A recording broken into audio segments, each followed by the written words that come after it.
Hey class, welcome to Chapter 4, Section 2, which looks at colonial education. Education was very important in the colonial days. Kids started in grammar school. Grammar school would be like our elementary schools. The children would learn to read and write, and some of the older children, like 4th through 6th graders, even learned things like Greek and Latin. Kids learn things that we learn: math, literature, but also things like philosophy. Grammar school was about 7 difficult years. At the end of those 7 years, you were typically in the 8th grade. Most students did not continue any further in their education. There was no high school. If you had performed really well in those younger grades, you might have gone on to college in your teens, but college was pretty rare. One of the main resources used in schools was called a hornbook. A hornbook was a printed sheet of paper posted on a board that looked like a paddle. On that board, you would have alphabets, key proverbs, verses, things to learn that were really important. And so much of the early schooling was based on biblical truth. The kids learned to read oftentimes in the Bible. You can see here on this slide the one-room schoolhouse in the bottom right. All the grades together in one place, and of course the paddle book here, the horn book, here in the middle. Um, After a while, states began to make laws that held parents accountable for their students' education. One of these first laws was passed in 1642 by the Massachusetts General Court. This is a law that required parents to teach their children. Here's what it said exactly: to read and understand the principles of religion and the capital laws of the country. So parents had to teach their kids about biblical truth and about government, how the government worked. If parents didn't teach their kids, they could actually be fined by somebody, fined by the government.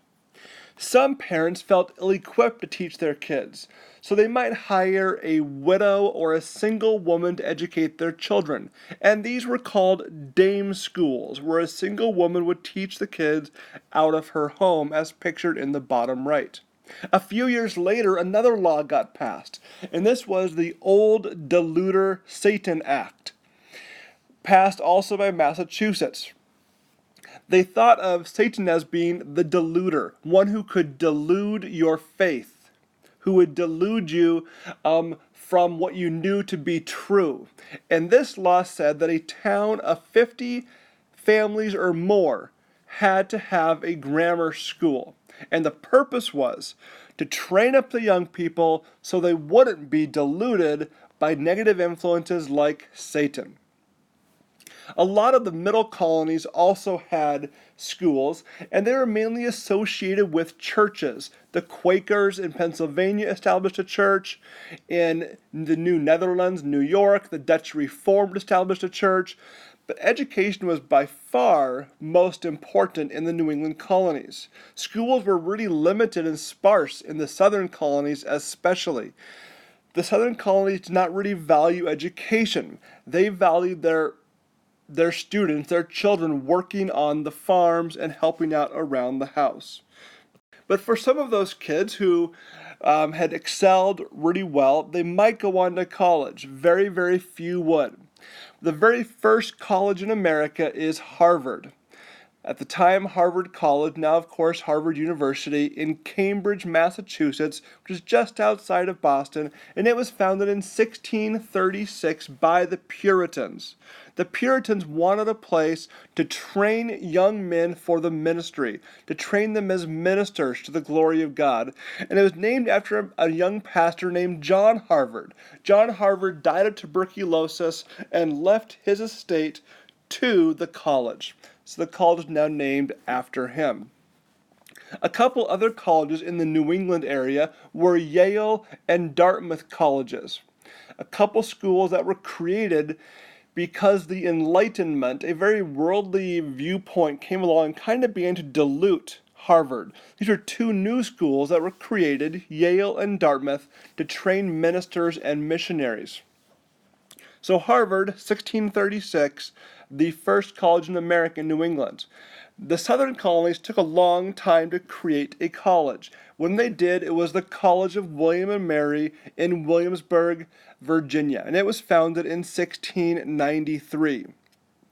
This was many wealthy Southerners would send their sons here or even send their sons to Europe before this time in order to get them an education. William and Mary, also a school created to train ministers and especially to help them evangelize to the Native American. At 13, 14, when these people have finished grammar school, some of them went to college, but most of them would join into this apprenticeship system. And in the apprentice system, young men would go and work with a master in some kind of a trade, whether it was a carpenter, a blacksmith, a shoemaker, or a baker, whatever it might be, they would work for them. And they would usually spend about 7 years learning this trade, learning this skill, until the master said, you have the skill down and you can go out and own your own shop.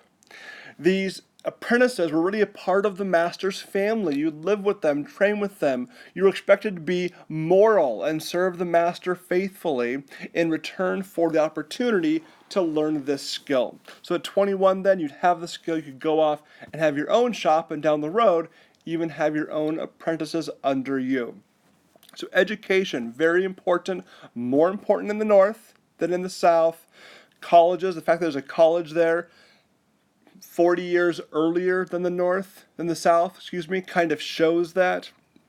And in education, they're training them up to be ministers, to know God's word, and so that young people would not be deluded by worldly teachings.